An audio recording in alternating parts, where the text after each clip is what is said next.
Bonjour à tous et bienvenue dans l'Explainer. Vous vous êtes déjà demandé ce qui se passe, mais vraiment quand vous cliquez sur Envoyer pour poser une question à une intelligence artificielle. Ça a l'air tellement simple, un seul clic. Pourtant, derrière se cache tout un voyage invisible, une sorte de conversation secrète entre votre navigateur et une machine. Aujourd'hui, on va lever le rideau sur cette incroyable chorégraphie numérique. Voilà la grande question du jour. Comment est-ce que cette interface, qui a l'air si simple, si épurée, arrive à discuter avec une IA qui, elle, est super complexe? C'est exactement ce qu'on va décortiquer ensemble, pas à pas. On va suivre le parcours de votre question, depuis votre écran jusqu'au cerveau de l'IA et bien sûr son retour. Allez, on y va. Tout voyage a un point de départ. Et le nôtre, il commence ici, sur cette page web au design volontairement très simple. Vous voyez, il n'y a pas de fioritures, pas de distraction, et c'est fait exprès. Sa seule et unique mission, c'est de créer le pont le plus direct possible entre vous et l'intelligence artificielle. Alors, sur cette scène, on a 3 acteurs principaux, ceux que vous pouvez voir et utiliser. D'abord, bien sûr, le champ où vous allez taper votre question. Ensuite, le fameux bouton Envoyer qui lance toute l'opération. Et enfin, cette zone de résultat encore vide où la réponse est censée apparaître comme par magie.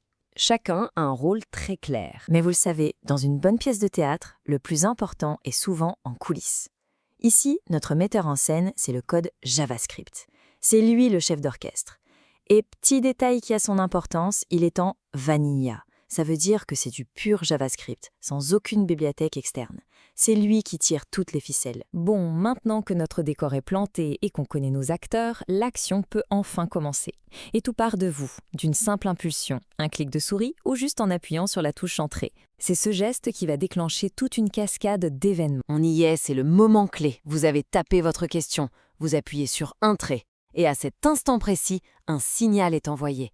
Ce signal, il appelle la fonction JavaScript qui est au cœur de tout le système, la fonction Ask AI.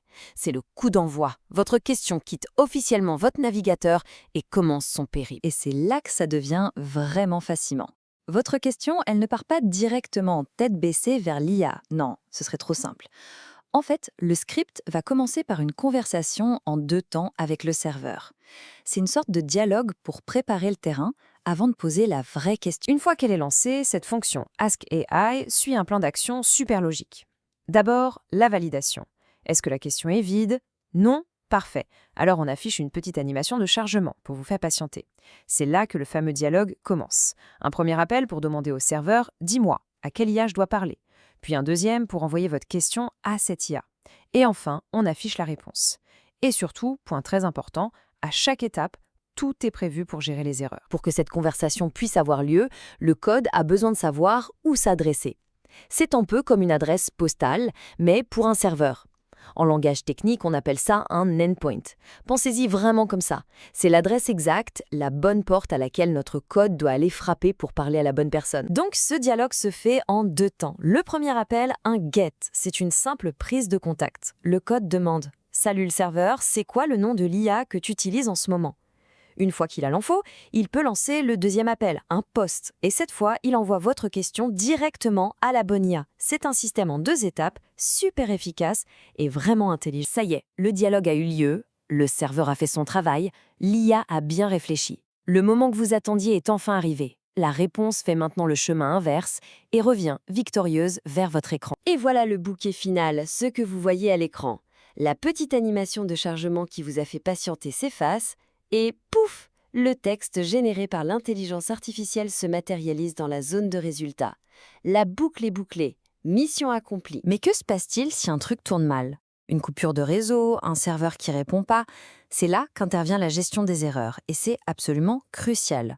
Une application bien conçue ne vous laisse jamais dans le noir. Au lieu d'un silence angoissant, un message clair apparaît pour vous dire ce qui se passe. C'est ça aussi, une bonne expérience utilisateur. Ok, maintenant qu'on a vu le comment, passons un peu dans les coulisses pour comprendre le pourquoi. Pourquoi est-ce que tout ce système est conçu de cette manière? Parce que cette architecture, cette façon de séparer les tâches, ce n'est pas du tout un hasard. C'est même le secret de sa solidité et de sa flexibilité. Cette solidité vient d'une idée toute simple, une séparation très claire des rôles.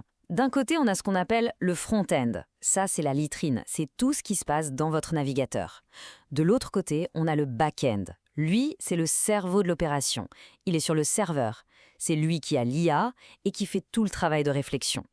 Les deux communiquent bien sûr, mais ils vivent chacun leur vie de manière indépendante. Et c'est là qu'est tout le super pouvoir de cette architecture. Ça veut dire qu'on peut changer complètement le look de la page web sans jamais toucher à l'IA.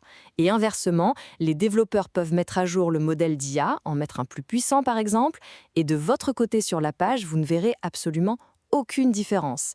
C'est ce qui rend tout le système incroyablement flexible et super facile à entretenir. Au final, ce qu'il faut vraiment retenir, c'est que cette petite danse invisible entre votre navigateur et un serveur lointain, ce n'est pas un cas isolé. C'est au cœur de presque toutes les applications web que vous utilisez chaque jour. Alors la prochaine fois que vous cliquerez sur un bouton, n'importe lequel, prenez juste une seconde et essayez d'imaginer le voyage incroyable que vous venez de déclencher. Merci beaucoup d'avoir suivi cet explainer et à très bientôt.